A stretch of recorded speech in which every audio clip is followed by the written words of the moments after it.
I lost my son Markham just over a month ago.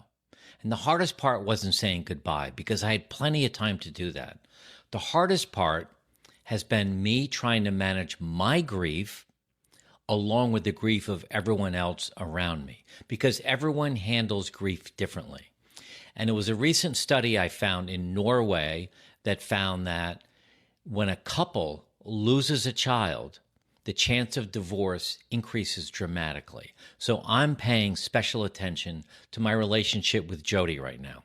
You know, moments like this can certainly tear a family apart, but I'm paying particular attention to it now because I also think it can bring us back together. And that's what I want to talk about today. You know, we were fortunate enough to be able to have a very long goodbye with Markham, probably a month, which I think is a very long goodbye. It's interesting because yesterday I called an eye doctor to make an appointment to get some new glasses. She asked me to send her my eyeglass subscription card, my insurance card for eyeglasses. For some reason, I sent her my dental card. I called her this morning and apologized, and I said, I know I sent you the wrong card. You must be thinking I'm crazy. Why would I send my dental insurance card to an eye doctor? She laughed a little bit. And then I told her about Markham, and I, 3, 4, 5 sentences about him. And then I shut up and said, that's probably why I sent it. I'm just really not myself today. She said, how old was your son? I said, 41. She said, I lost my 38-year-old son last November to a drug overdose. And I said, I'm so sorry. And she didn't have any time to say goodbye. One day he was here, and the next day he wasn't. Her grieving is a lot different than mine. Even with the facts making it harder, she couldn't say goodbye. But we talked for probably 15 minutes about this. And I said, hey, we should get together and have coffee to talk about it. But I was fortunate enough and blessed enough to spend that time with Markham. I could use my patience, my kindness, empathy towards what he was going through. We were telling the truth about certain things. I was able to let go of him and get comfortable with the fact that he was passing. But some of the things that I've learned from that experience, I want to share with you today.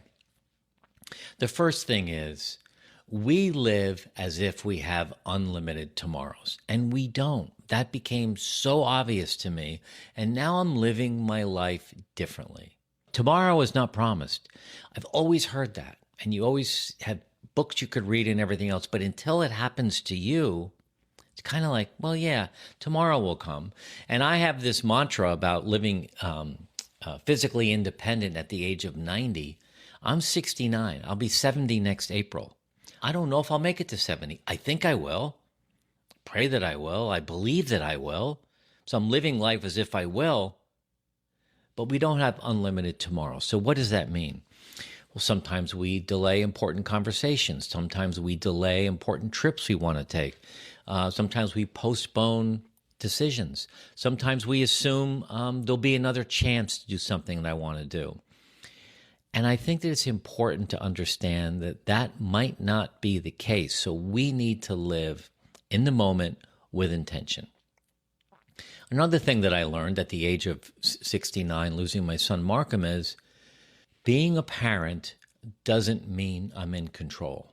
It probably does for the first 10 years. You can push it maybe to 15.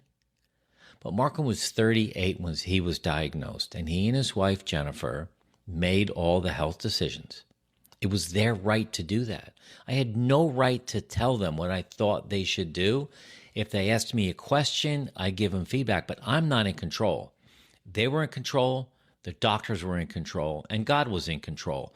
So I put it in all their hands, and now I'm realizing that, protecting him or protecting them. When Markham decided he wanted to get on a plane and go to Wembley Stadium to watch the Foo Fighter concert, year 2 of him being in chemo and immune compromised, I didn't think it was the smartest thing to do, but it was smart for them. They were living life intentionally, and I had no right to tell them not to do it. I wasn't in control. So now I'm practicing that on a regular basis. There's a great book out by Mel Robbins called The Let Them Theory.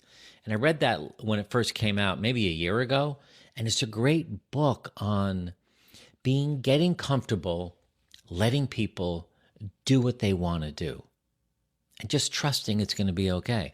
Certainly, if someone's hurting themselves, you might want to intervene, but it feels so good to relieve that. And I think the fact that I read that book just a year ago when it came out helped me through this time with Markham.